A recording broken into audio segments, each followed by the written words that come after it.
मी निखिल राणे महाराष्ट्र रायगडवरून foreign trade अकॅडमीने admission घेतलेलं. मला shipping mini EDI filing custom clearance and freight forwarder या कोर्ससाठी ॲडमिशन घेतलेलं.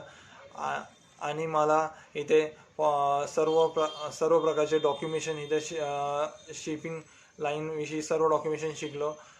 मला कोर्स एकदम आवडला. Thank you for FTTI for India. मैं निखिल राणे महाराष्ट्र रायगढ़ से फॉरेन ट्रेड एकेडमी में export import and forwarder and custom clearance के लिए एडमिशन लिया था. मैंने form 13, form BL draft, shipping bill, ये सब डॉक्यूमेंटेशन सीखे. मेरे को अच्छा लगा और thanks you for foreign trade academy.